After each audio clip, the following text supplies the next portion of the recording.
We apologize for interrupting your doom scrolling. Now, for some positive leftist news. Welcome to Positive Leftist News. I'm your host, Mexi, excited to share with you the powerful working class victories that the corporate media won't. If late-stage capitalism's got you down, remember that people are educating, agitating, and organizing the world over and creating change through collective power. Stay tuned until the end of the episode as well for a special offer from MeansTV, Means being an exceptional worker-owned media platform. So without further ado, let's get inspired. In a striking victory for grassroots activism, lobbying powerhouse APCO Worldwide and Barclays plc have cut ties with Israel's largest weapons manufacturer, Elbit Systems, following sustained pressure from Palestine Action.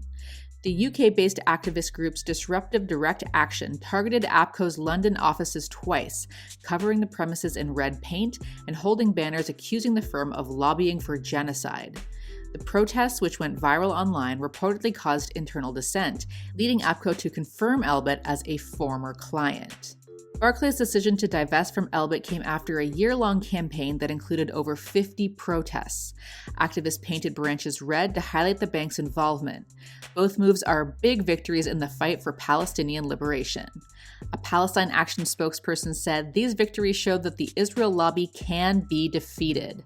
Long-standing paid lobbyists for Israel's largest weapons firm dropped their client after adequate pressure was applied. We will cut off every link in Elbit's network. Spain refused docking access to two U.S.-bound vessels suspected of transporting weapons to Israel, citing its May 2023 ban on military shipments for Israel. The ships, Maersk Denver and Maersk Selatar, were scheduled to arrive on November 9th and 14th, but were turned away after concerns were raised by lawmaker Enrique Santiago. A Spanish Foreign Ministry spokesperson emphasized that all necessary measures would be taken if recent reports confirming breaches of the policy were accurate. Spain's Interior Ministry also canceled an ammunition contract with an Israeli defense firm last week, announcing that the Spanish government is committed to withholding arms sales to Israel, an honorable position in the face of ongoing genocide that should be adopted worldwide. The Minnesota Association of Professional Employees, or MAPE, representing 15,000 state workers, passed a landmark resolution committing to divestment from entities linked to human rights violations in Palestine. Approved with a vote of 82 to 49, the resolution urges both MAPE and Minnesota's State Board of Investments, or SBI, to divest pension contributions from organizations profiting from violations of international law. This resolution aligns with our values as workers and global citizens, a MAPE delegate said. It's a stand for justice, just as Minnesota divested from apartheid South Africa in 1985. The resolution also mandates the creation of a task force to explore legislative and union-based strategies to push the SBI towards divestment. Additionally, MAPE's leadership has been called upon to issue a public statement supporting a ceasefire and to immediately divest its own funds from implicated entities. This move adds to a growing labor movement demanding an end to U.S. aid to Israel. Major unions, including the United Auto Workers, SEIU, and American Postal Workers Union, signed a collective letter urging President Biden to enact an arms embargo. Together, these unions represent nearly half of the country's unionized workforce. This is about aligning our actions with our principles, the MAPE Ceasefire Caucus stated. We believe workers have a duty to stand against oppression wherever it exists. 80,000 post-secondary students in Quebec held a two-day strike and protest in support of Palestine, working to pressure their academic institutions to divest from companies with ties to Israel and calling on the federal government to take a stance against the war on Gaza. At the protest, they sang, 1. We are the students. 2. We won't be silenced. 3. Stop the bombing now, now, now. And in our millions, we are all Palestinians.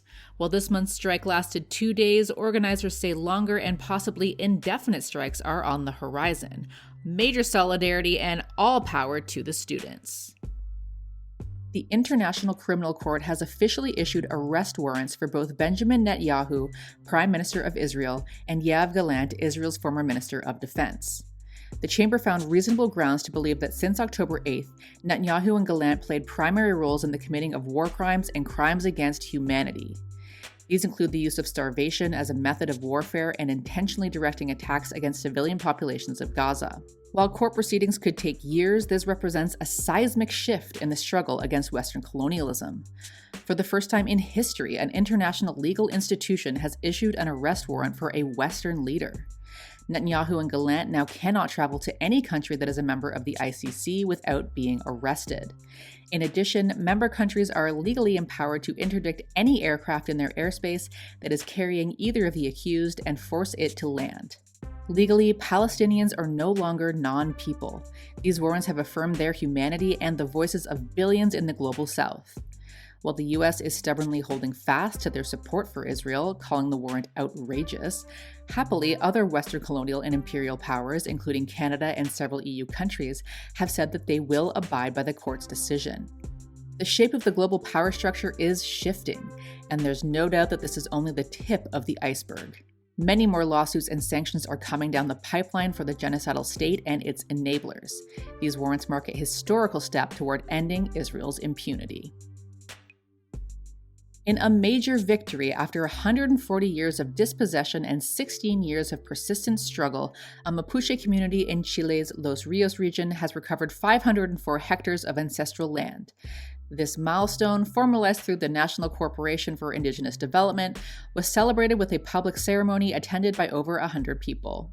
This is not just land recovery, it is the restoration of dignity and memory for the Mapuche people, said Patricio Castro, a community leader.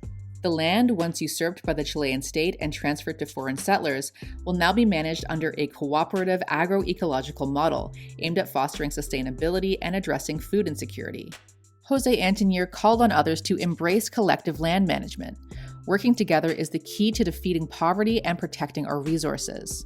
Victor Antilev, another community leader, emphasized the subdivision of land with individual titles destroyed our collective way of life. This recovery allows us to reclaim the values and coexistence of our ancestors. New Zealand's parliament was suspended on November 14th after Maori MPs disrupted proceedings with a powerful haka to oppose a controversial treaty bill. The legislation, proposed by the ACT New Zealand Party, seeks to narrow interpretations of the Treaty of Waitangi, a foundational 1840 agreement between the British Crown and Maori chiefs. Maori and supporters argue the bill undermines Indigenous rights. The protests extended beyond Parliament as hundreds of protesters and allies embarked on a 9-day hikoi, or march, from the North Island to Wellington, rallying support in towns along the way. Although the bill passed its first reading, it happily faces slim chances of becoming law, thanks to fierce Maori resistance to the erosion of their rights. Coalition partners National Party and New Zealand First have indicated they will not support it beyond this stage, virtually ensuring its failure. Fantastic news! The National Labor Relations Board has ruled that mandatory captive audience meetings, where employers coerce workers into attending anti-union sessions, are illegal under the National Labor Relations Act. This ruling eliminates a key union-busting tactic widely used to dissuade workers from organizing. Employers' license to coerce workers through these meetings has always been an anomaly in labor law, said NLRB General Counsel Jennifer Abruzzo. This ruling restores the fundamental right of employees to freely choose how they want to engage in union-related discussions. Captive audience meetings, employed by 90% of union-busting campaigns, have proven devastatingly effective at eroding support for unionization. Companies like Amazon have relied on such tactics, as highlighted by the case that triggered the NLRB decision, involving mandatory anti-union sessions at the company's Staten Island facilities. The decision was met with celebration from labor activists who say it removes a major obstacle for the growing union movement. This is a game changer, said a spokesperson for Labor Lab, a nonprofit fighting employer intimidation. Workers now have a better shot at advocating for better wages, benefits, and working conditions without fear of coercive tactics. Organizations like Labor Lab are mobilizing to ensure workers and unions are aware of their newly protected rights. Captive audience meetings had already been banned in a dozen states, but enforcement was spotty, leaving many workers unaware of their rights. A Labor Lab representative said union support is at historic highs. This ruling is a huge boost, but the labor movement must seize the moment to advance worker rights. Mexican President Claudia Sheinbaum announced on October 30th the deprivatization of two major energy companies, Petróleos Mexicanos or Pemex and the Federal Electricity Commission or CFE. This move reverses a 2013 reform that had transformed these state-owned entities into semi-private, profit-driven companies under the government of then-President Enrique Peña Nieto. The new reform, which also grants the Mexican government full control over passenger railroads, aims to return key strategic sectors to public hands, prioritizing accessibility over profits. "We're recovering the essence of these services, which were meant to serve the nation," said Secretary of Energy Luz Elena Gonzalez. She explained that under the previous framework, CFE would not extend electricity to remote communities if it wasn't profitable, a situation that has now been remedied by the new reform. This move rebukes neoliberal economic policies with a clear emphasis on increasing state involvement in the economy and prioritizing social well-being over corporate profits. A major rent strike in Toronto's York Southwestern neighborhood has come to a close after more than 16 months of withheld rent, protests, and negotiations. Tenants at two buildings, 33 King Street and 22 John Street, who had organized under the York Southwestern Tenant Union, reached an amicable settlement with their landlord Dream United. The dispute centered on above-guideline rent increases that began under the previous landlord and continued after Dream acquired the properties in 2021. Chiara Padovani, founder of the tenant union, celebrated the resolution, calling the strike a victory for collective action. "We got here because hundreds of tenants organized and took action together. We hope this serves as an example to tenants everywhere of how we're stronger together." This rent strike, along with others in areas like Thorncliffe Park and Lawrence Avenue, reflects growing tenant resistance to rising rents in Toronto.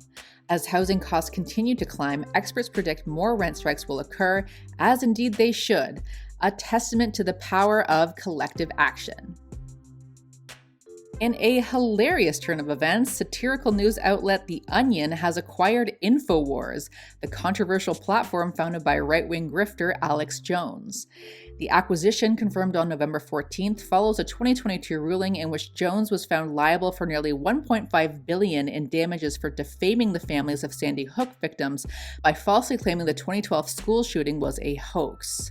For the Sandy Hook families, the sale is seen as a crucial step in diminishing Jones' influence. Chris Mattei, a lawyer for the families, called the deal a public service, noting our clients knew that true accountability meant an end to InfoWars and Jones's ability to spread lies, pain, and fear at scale. CEO of The Onion, Ben Collins, said The Onion is proud to acquire InfoWars. We look forward to continuing its storied tradition of scaring the site's users with lies until they fork over their cold, hard cash. Collins added that he hoped the families of Sandy Hook victims would find joy in the cosmic joke of InfoWars now being under The Onion's control. A surreal conclusion to one of the most notorious chapters in the rise of disinformation in America. Vietnam's groundbreaking poverty reduction program, hailed as a revolution by international observers, has drastically transformed the nation's socioeconomic landscape. Once among the world's poorest nations, Vietnam's GDP per capita has soared from $185 in 1993 to over $4,000 by 2023. The poverty rate, which stood at 58% in 1993, has plummeted to just 2.23% by 2021, with the multidimensional poverty rate halved in just 15 years. The success is partly due to the country's multidimensional approach. The strategy measures poverty not just by income, but also through access to employment, healthcare, education, housing, clean water, and information. This approach ensures that all facets of poverty are addressed, particularly in rural and remote areas. Vietnam's 2021 to 2025 poverty reduction plan sets ambitious goals, aiming to maintain a poverty reduction rate of 1 to 1.5% annually and reduce poverty among ethnic minorities by over 3% each year. The nation's progress is a testament to a focus on actual people-centered development. A federal jury in Virginia has awarded $42 million in damages to 3 Iraqi men who were tortured by U.S. military contractors at the infamous Abu Ghraib prison nearly 2 decades ago. The landmark ruling holds CACI Premier Technology, a defense contractor, legally responsible for conspiring to torture and mistreat the men during their detention in 2003. The case is the first time a U.S. jury has addressed claims of torture by military contractors. After 15 years of legal battles, including 20 attempts by CACI to have the case dismissed, the jury awarded $3 million each in compensatory damages and $11 million each in punitive damages. CACI's defense argued that it should not be held accountable for actions carried out by its employees under the control of the U.S. Army. However, the jury disagreed, marking a significant victory not only for the plaintiffs, but also for the broader movement for wartime accountability. However, the fight for justice is far from over. The three men who won this case are just a small fraction of the many detainees who suffered at Abu Ghraib and other detention centers during the US-led quote-unquote global war on terror. There has also been no significant accountability from the US government for the broader abuses at Abu Ghraib or elsewhere. Human Rights Watch reported in 2023 that the US government had failed to provide compensation, apologies, or a legal pathway for victims of torture to seek justice. One plaintiff said, "We've been waiting for justice for years. This is a victory, but many others like us still suffer without recognition or redress." The case therefore marks a crucial step in the pursuit of justice for the victims of the U.S. war machine, but it also highlights the ongoing need for accountability at the highest levels. Voters across 10 U.S. states have taken a stand on abortion rights, with 7 states cementing or expanding reproductive access.